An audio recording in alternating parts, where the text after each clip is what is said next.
Good evening all, welcome to Hwanseung News for the 4th of August 2023. How are you doing today? May I just welcome you to the last of the broadcast for this week. We've wrapped up, this will be the 10th recording that I've started in the last 2 weeks, and things seem to be going well. I'm enjoying what I'm doing as I'm going and learning as along the way. I just finished a class with the Netflix Korea social media manager, and she was asking about my cadence. My frequency and my rhythm of uploading. Is it not too much of a burden for me? It is a burden for me, to be honest, guys. I had another suggestion from a Samsung VP who was saying, perhaps you should think about getting editing your contents to be outsourced. But there's two reasons why I'm against that. Is because I want to keep my content on my channel fresh, okay? Not confused with like zooming out and zooming in with subtitles and things popping up here and there. I just want to keep it fresh, much like the Joe Rogan podcast style. Just one take, just speaking what's on my mind related to the news, because we are Hwanseung all the time. We Hwanseung, we transfer transport, we transfer jobs, we transfer schools, we transfer countries, we transfer money, insight, and knowledge. That is the Hwanseung. That is the transfer we do in our lives all the time, guys. Welcome once again. Let's get it started, guys. The first one here, at least 14 injured in the Bundang stabbing and car rampage, guys. This was crazy. So yesterday what happened, guys, is there was a young man in his early 20s who seems to have just given up on life, and he has gone and rampaged, driven his car on a pavement and knocked over 5 or 6 people, injuring them seriously, and then subsequently getting out of his car with a 50-centimeter knife and stabbing 8 people in a shopping center. So it was really, really scary. These stabbings seems to be a copycat effect that's going on, where people are replicating crimes in order to get notoriety and fame. Perhaps he'd given up on life so much that he was probably just going to kill himself, and he thought, hey, what the heck, I'll just go and kill some people along with me if I'm going to get killed anyway, maybe by police bullet or something. But it's really, really shocked the nation. And again, this morning, if you see the news this morning, a teacher was stabbed in Daejeon. It looks like probably by a former student. It might have been a revenge killing, a revenge stabbing. I think he's still alive, the teacher. But people are generally fearful for their lives, and it's really affecting society. We are a gunless nation. We don't have any guns, but we have knives. You can buy knives from the dollar shop. How can you control that? It's really, really something that's probably going to become a very big social issue. And as the weather is really hot, what I've always said, what happens every year in Korea is the Korean zombies come out. Crazy people start coming out. Maybe they're drinking more in the daytime. They're restless. The economic conditions are not so good. They're feeling stress and pressure, and they just want to get it out of them and take people down. Remember what I reported on last week, so the killing in Shilim station there. What's next? Is it going to be Gangnam next week? I don't know, but really, I hope the police are onto it, because it's becoming very, very troublesome. Okay, now the next one here, guys, is the older Koreans become, the less happy they are. Now, there are a couple of reasons for this, guys. And it applies not just to Korea, but in general, senior citizens. When we get older, we have things to be concerned about. We have to worry about our pension amount, our health, how's our family doing, how they're looking after us there. Perhaps your loved one, your partner, or your spouse, or your husband or wife has passed away.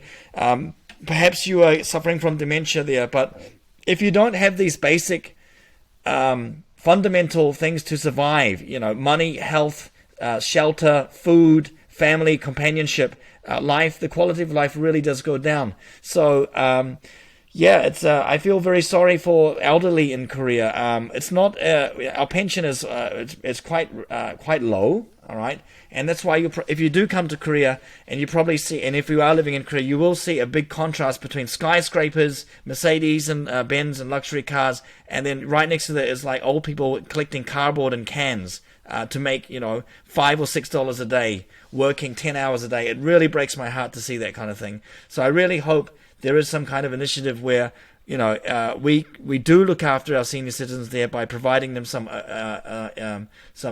employment opportunities, maybe some sponsorship or something there. I know that Busan one time they did a thing where they put advertisements on the recycling carts of people who are picking up cardboard, and that gave them another like 100,000 won a month.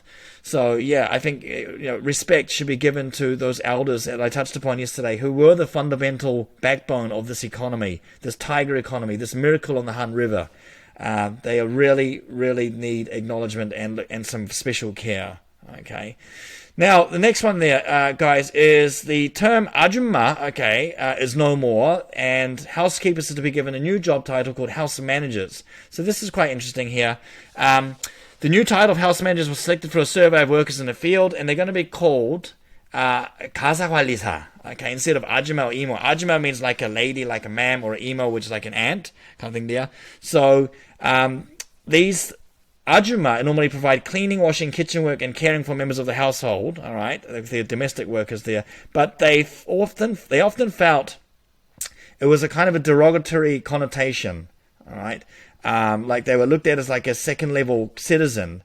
So adding maybe nim, nim added to the Korean word for mother's aunt could be given them a bit more prestige there. Yosan nim was another term there.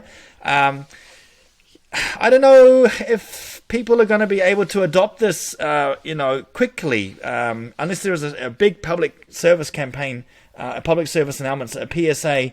But these Ajummas who are working in kitchens and providing, domestic services, they really do a magic job. I'll give an example. Before my first daughter came home from postpartum care, from the Sanujori one, we organized for a cleaner to clean our house from top to bottom for 4 hours. She did such a fantastic job, guys. I asked her if she would like a coffee. She said, give it to her cold. Give her an iced coffee because she doesn't have time to sip on a hot drink. That's how hardcore this cleaning Ajumma was, She was really nice. And when we had our second daughter, I tried to get the same one there, but unfortunately, because of the application, it was a random booking. So I couldn't get her again. What do you think about that? Is cleanliness next to godliness? That's something that some people often say. But I do feel that, again, like the old people before, these kind of workers should be given some more respect for what they do, because if it wasn't for them, there'd be a lot of like shabby kind of places that would be operating, shabby, dirty restaurants, and these kind of people. They clean the apartment staircase, they clean the elevators, they throw out the trash, for apartment complexes and residences there. So they're really nice people. They're very sweet people. If you ever get the chance to have a conversation with them, do listen, because they do have some very interesting stories to share. Okay, all right, the next one here, guys. A ex-English teacher from a famous Hagwon is being arrested for selling answers to the TOEIC, the test of English proficiency, English test, TOEIC here, to test takers here. What he was doing was he was selling the answers. He would go and take the test. He was 29 years old. He would go take the test with his clients. And he would quickly solve the test, and he would write the answers down on a piece of paper and go into the toilet, take a picture, and send the message to his client who was also taking the test. Now, upon some signal there, the client or the other test taker would go to the toilet and check their phone, because they hid their phone in the first place. They'll check their phone, they'll get the answers, and then go back to the test and presumably transfer those answers to the test. My question is, how did they memorize those that picture of answers so quickly? You can't go to a toilet for that long during a test. So, but look how much money he was making, guys. This guy, 29 years old, he was selling his test results for 3 million to 5 million won. All right, that's US dollars 2,300 to 3,900 per person on 23 occasions. Okay, that's per person, guys, since 2021. And he was advertising, these on bulletin boards to get clients there. So this kind of cheating. What were they doing? Well, why is this test so important, guys? Well, it's for clients, mostly students and job seekers in their 20s, to get employment, to maybe gain admission to master's study or something like that. The test of the TOEIC test is one of the fundamental, or if not maybe the most important test that's available for Korean students there. Testing gets you nowhere there, guys. The only thing is to do it through hard work. Look at those people who get 100% in Sunung. One of them I've seen on a newspaper article said that it was from his DNA. He was born smart. Another girl said it just came from hours and hours and hours of practice there. The question question is, these people who are really desperate, I don't think they have enough time to do that amount of study to get what they want in a short time. Perhaps that's what I can help you with here at Hwanseung. Okay, Hwanseung News. Okay, if you become one of my direct clients there, I have very good success stories of in-house promotion within Daegiop and Chaebol, where English in-house scores such as the Hyundai here SPA test score, the LG HR education test. I've helped learners, executives, and C-level clients increase their test scores over a short amount of time, enough for them to get the promotion to the next level. And I've had very, very good reviews for that. Hwanseung Kiop Yongo. Okay, Hwanseung Business English. Check the below for details about that if you'd like to become a direct client. Okay, now last but not least, guys, we've got here Paris Baguette. Paris Baguette, among the world's top franchises by Entrepreneur Magazine.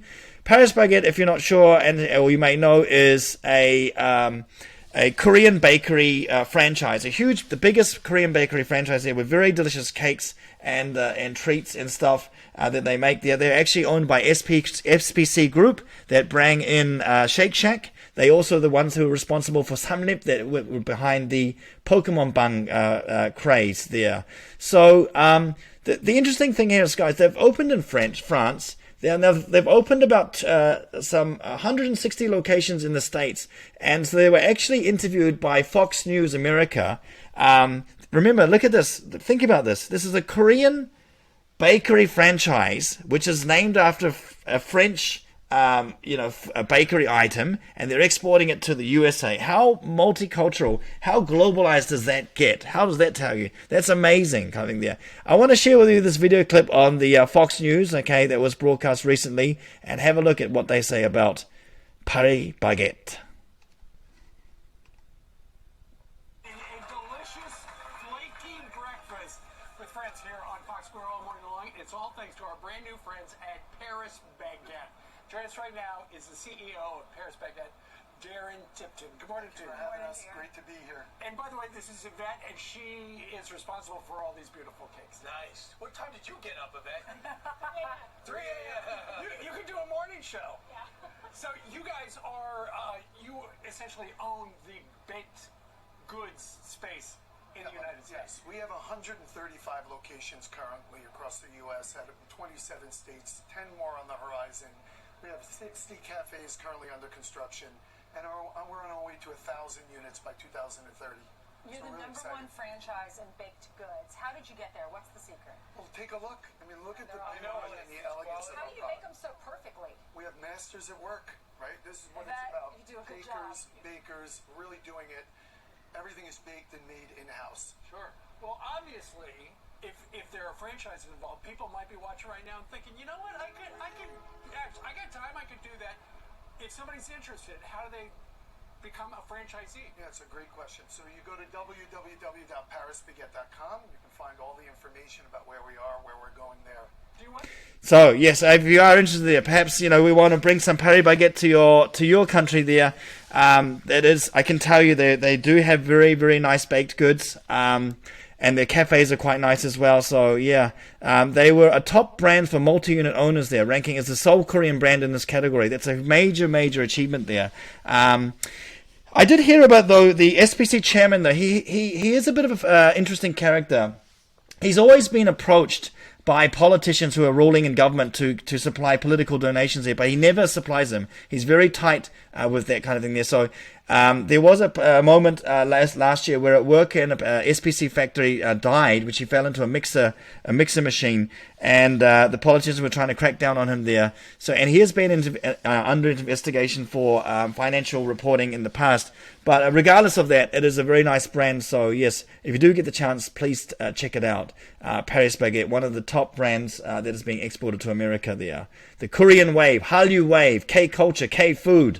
All right, K-cars, K-smartphones. It's really, really on a very good trajectory and a very high momentum journey at the moment. Guys, okay, it's transferring all the time. We're Hwanseung all the time. I wish I have a great weekend there. Remember, guys, this is my little baby that I'm really passionate about, and yeah, it is all blood, sweat, and tears. I do spend time going this, but I don't want to get into complicated editing. because I want to keep things fresh and light. Okay, and I think that's the essence of what my character is, my personality as well, fresh and light. Okay, see you next week. Those were our people today. That's Hwanseung tonight.